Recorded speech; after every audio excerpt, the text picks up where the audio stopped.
नमस्कार, स्वागत छ यहाँलाई नेप्से ट्रेडरमा। आज चाहिँ मार्केट 16.93 पोइन्टले झरेको छ, जुन चाहिँ 0.91% हुन आउँछ।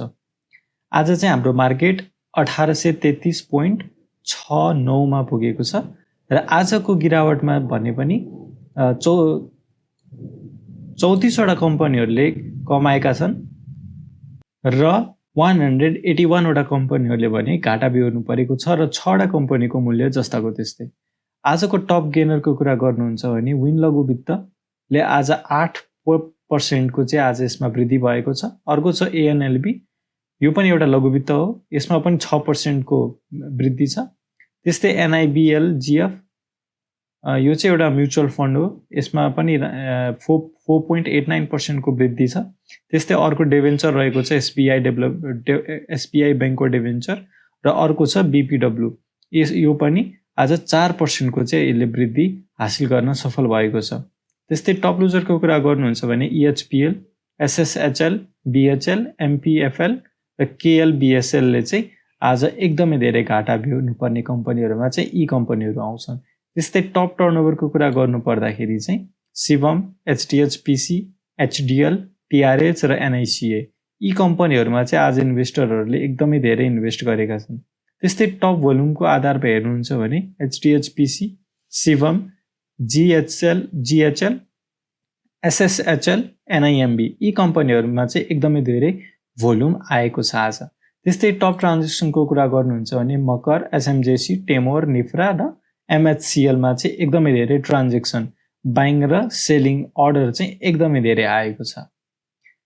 त्यस्तै आजको गिरावटमा चाहिँ सब इन्डेक्सहरूको कस्तो योगदान छ भनेर हेर्नु पर्दाखेरि चाहिँ ब्याङ्किङ इन्डेक्स 0.53% ले झरेको छ, डेभलपमेन्ट ब्याङ्क 0.40% ले झरेको छ, फाइनेन्स 1.19% ले झरेको छ, होटल एन्ड टुरिज्म 2.44% ले झरेको छ, हाइड्रो पावर 1.89% ले झरेको छ, इन्भेस्टमेन्ट 0.50% ले झरेको छ, लाइफ इन्सुरेन्स 1.31% ले झरेको छ, म्यानुफ्याक्चरिङ 0.70% ले झरेको छ, माइक्रो फाइनेन्स 0.82% ले झरेको छ, म्युचुअल फन्ड 0.06% ले मात्रै झरेको छ, नन लाइफ इन्सुरेन्स 1.25% ले झरेको छ, अदर इन्डेक्स 0.64% र ट्रेडिङ इन्डेक्स भने 0.61% ले झरेको छ। आज एउटा पनि सेक्टरहरू ग्रीन छैन, सबै रेड छन्, अर्थात् सबै सेक्टरहरू आज घटेकै छन्। आज एकदम धेरै घट्नेमा चाहिँ होटल एन्ड टुरिज्म पर्छ, त्यस्तै अर्को नन लाइफ, त्यस्तै फाइनेन्स र हाइड्रो पावर, यी र लाइफ इन्सुरेन्समा पनि आज 1% भन्दा माथिको गिरावट छ। तर सबसे कम झर्नेमा चाहिँ म्युचुअल फन्ड र 0.06, त्यस्तै अर्को छ इन्भेस्टमेन्ट र यी कम्पनीहरूमा चाहिँ एकदमै कम गिरावट भएको हामी हेर्न सक्छौँ। अब आगामी दिन कहाँसम्म झरेर जाने हो, एउटा महत्त्वपूर्ण सपोर्ट थियो हैन। आज हाम्रो मार्केट चाहिँ 1850 एउटा महत्त्वपूर्ण सपोर्टको लेभलमै थियो, तर यसलाई चाहिँ ब्रेकडाउन दिँदै आज चाहिँ मार्केट तलतिर गएको छ। अब कहाँसम्म तल झर्छ भन्ने कुरा चाहिँ टेक्निकल एनालिसिसले बताउने गर्छ।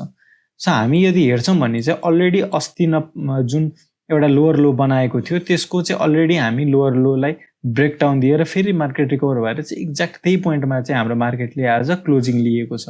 अब भोलिको दिन यहीबाट बढेर जाने सम्भावना पनि रहन्छ, र यदि यसलाई ब्रेकडाउन दिएर तल गयो भने चाहिँ यो ट्रेन्ड लाइन बन्यो भने चाहिँ एउटा नयाँ ट्रेन्ड लाइनको सुरुवात चाहिँ हुन सक्ने सम्भावना पनि हुन्छ, किनभने यसले चाहिँ लगातार लोवर लो बनायो भने चाहिँ यो ट्रेन्ड लाइन जुन हिसाबले झरिरहेको थियो त्यो ट्रेन्ड लाइनलाई चाहिँ फलो गर्ने हुन जान्छ। जस्तै मैले तपाईँलाई भन्न खोजेको के हो भन्दाखेरि एउटा मैले प्यारलल च्यानल बनाउन चाहेँ यहाँनिर जुन मार्केट यसरी झर्दै गर्दाखेरि यो एउटा ट्रेन्ड लाइनलाई रिस्पेक्ट गर्दै झरिरहेको थियो। यदि मार्केटले सपोर्ट लिन सकेन भने चाहिँ के हुन्छ त भन्दाखेरि चाहिँ यो ट्रेन्ड लाइन चाहिँ फलो हुने भयो। त्यो हिसाबले चाहिँ हाम्रो मार्केट यहीँबाट बढेर गयो भने यो ट्रेन्ड लाइनलाई ब्रेकडाउन दिइसक्यो भने हामी बुझ्न सक्छौँ, र डबल बटम अथवा डब्लु आकारको प्याटर्न बन्यो भने पनि मार्केट तेजीले बढेर जाने सम्भावना रहन्छ।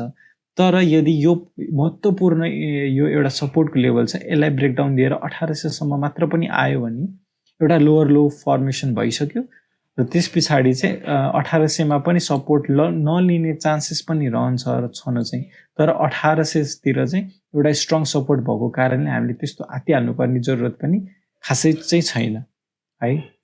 अब हामी इन्डिकेटरहरू लगाएर हेर्छौँ। पहिलो नम्बरमा छ एमएसिडी।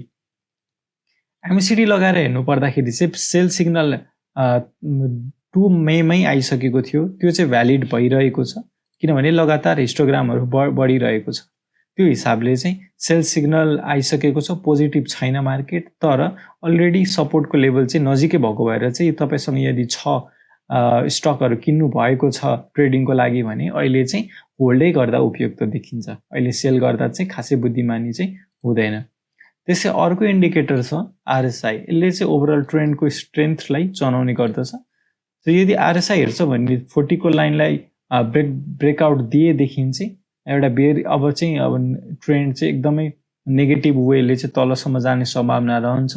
जति तलतिर गए उति नै तेजीले तल जाने, तर एनी टाइम रिभर्सल हुने सम्भावना चाहिँ फेरि तलतिर उति नै बढिरहेको हुन्छ। जति तल गयो त्यति नै रिभर्सल हुने चान्सेस पनि बढिरहेको हुन्छ। हाम्रो यदि नेप्सेको हिस्ट्री हेर्छौँ भने चाहिँ हाम्रो नेप्से प्राय जस्तो यो 28 देखि 25 को लेभलसम्म चाहिँ रिभर्सल हुने हिस्ट्री छ। त्यसकारण चाहिँ अब कम्तीमा पनि हामीले चाहिँ यहाँसम्म चाहिँ एक्सपेक्ट गर्न सक्छौँ। त्यसको लागि चाहिँ कि त अब यो मार्केट खासै नघटेर चाहिँ आरएसआई तल झर्नको लागि कि त भने भोल्युम कमाउनु पर्यो हैन।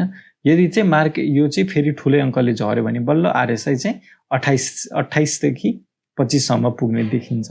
अर्को एउटा महत्त्वपूर्ण इन्डिकेटर हामी लगाएर हेर्छौँ बोलिङ्गर ब्यान्ड। बोलिङ्गर ब्यान्ड लगाएर हेर्नु पर्दाखेरि चाहिँ लोवर ब्यान्डलाई आज चाहिँ यसमा छोइसकेको छ। यदि यहीँबाट फर्क्यो भने पोजिटिभ हुन सक्छौँ, तर यही यतैतिर कन्सोलिडेट भोलि सानो क्यान्डल भए पनि यतैतिर फर्म गर्यो भने चाहिँ के हुन्छ भन्दाखेरि लोवर ब्यान्डतिर कन्सोलेट हुन खोज्यो भने चाहिँ अझ मार्केटले चाहिँ यो क्यान्डलहरूले चाहिँ यो बोलिङ्गर ब्यान्डलाई घचेड्दै तलतिर जाने सम्भावना पनि रहन्छ। अहिलेसम्म हेर्दा सबै कुरा नेगेटिभ देखिएको छ। अहिले पनि सेल सिग्नल आरएसआई पनि नेगेटिभ, बोलिङ्गर ब्यान्डको त अलरेडी हामी लोवर ब्यान्डमा पुगिसक्यौँ। तर यो भन्दै जाँदाखेरि चाहिँ के पनि बुझ्न सक्छौँ भन्दाखेरि अलरेडी मार्केट घटिसक्यो, अब घट्ने ठाउँ खासै चाहिँ छैन भन्ने कुरा पनि हामीले बुझ्नुपर्ने हुन्छ। जब मार्केट बढ्छ हामी चाहिँ अब बढ्छ है भनेर ढुक्क भएर लगानी गर्न सक्छौँ त्यति बेला चाहिँ। तर अहिले घटेर अलमोस्ट बटम लागिसक्दाखेरि चाहिँ हामीलाई इन्भेस्ट गर्न चाहिँ गाह्रो भइरहेको हुन्छ।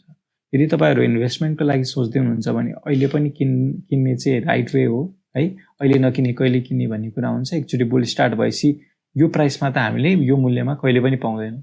तर यदि ट्रेडिङको लागि हेर्दै हुनुहुन्छ सर्ट टर्म मिडल टर्म हो भने चाहिँ यो प्राइसमा अहिले नकिनेर चाहिँ अब बटम नटुङ्गेसम्म चाहिँ हामीले होल्ड गर्नुपर्ने हुन्छ है। आज चाहिँ मैले तपाईँहरूको लागि चाहिँ कुन स्टक लिएर आएको छु भन्दाखेरि चाहिँ म यसमै हेर्न चाहेँ। आज चाहिँ मैले निफ्रालाई गर्ने भएँ। सो निफ्रा यदि हेर्नुहुन्छ भने चाहिँ निफ्रामा पनि यो लोवर ब्यान्डलाई चाहिँ यसले घचेड्दै तल गइरहेको स्थिति छ। तर यदि हामीले पास्ट हेर्ने हो भने चाहिँ निफ्राको अल टाइम लो भनेको 176 छ भनेपछि यो अहिले पनि धेरै नै माथि छ त्यो हिसाबले यदि हेर्नुहुन्छ भने। किनभने लास्ट टाइम 1800 तिर जाँदाखेरि चाहिँ यसको मूल्य 177-76 तिर थियो भने अहिले पनि अझै पनि यसको मूल्य चाहिँ बोनस पछाडि पनि 200 भन्दा माथि नै छ।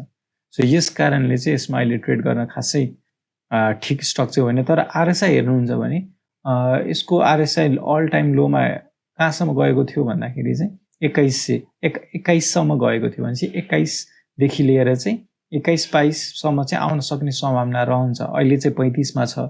अझै पनि यसमा किन्न ट्रेडिङको लागि हो भने नकिन्नुस् भन्छु। इन्भेस्टमेन्टको लागि यो खासै राम्रो स्टक होइन, धेरै भोल्युम भएको पनि छ। र अर्को कुरा भनेको चाहिँ यसको फन्डामेन्टल पनि खासै स्ट्रङ चाहिँ छैन अरूको कम्पेयरमा। यो मूल्यमा तपाईँले राम्रो कमर्सियल ब्याङ्कहरू पाउनुहुन्छ जसको इपिएस योभन्दा धेरै माथि छ। त्यसकारण निफ्राबाट टाढै बस्न भन्छु म चाहिँ। अर्को छ शिवम। शिवमको मूल्य आज फेरि यही लेभलतिर लगातार खुम्चिरहेको छ। अब बोलिङ्गर ब्यान्ड पनि हेर्नुहुन्छ भने चाहिँ बोलिङ्गर ब्यान्ड पनि खुम्चिएको छ। अब यसले माथि कि त तलतिर ब्रेकडाउन दिनुपर्ने हुन्छ। यसले चाहिँ अहिलेको लागि आरएसआई एउटा सेल सिग्नल एउटा अझै अब मूल्य घट्ला बढ्ला आफ्नो ठाउँमा छ। तर एमएसिडीले चाहिँ एउटा सेचुरेसन नपाएसम्म चाहिँ हामीले बाई गर्दैनौँ। र आरएसआईको लेभल भने एउटा ट्रेन्ड लाइन फलो गर्दै बढिरहेको छ। सो शिवम चाहिँ आगामी दिनमा चाहिँ ट्रेडिङको लागि राम्रो स्टक हुन सक्छ, तर अहिलेको लागि भने नकिनिहाल्नु होला। यदि छ भने होल्ड गर्नु, अब रिभर्सल हुने बेला आउँदैछ। यदि नयाँ बाइङको लागि सोच्दै हुनुहुन्छ भने चाहिँ एउटा चाहिँ राम्रो राइट टाइमको चाहिँ वेट गर्नुपर्ने देखिन्छ। जब इन्डिकेटरहरूले बाई दिन्छ त्यस पछाडि बल्ल हामीले चाहिँ बाई गर्नुपर्ने देखिन्छ। हस् त आजलाई यति नै। यो भिडियो कस्तो लाग्यो कमेन्टमा बताइदिनु होला। भिडियो मन परेमा लाइक गर्नु होला र च्यानलमा नयाँ हुन्छ भने सब्स्क्राइब गरिदिनु होला। हस् त आजलाई यति नै। धन्यवाद।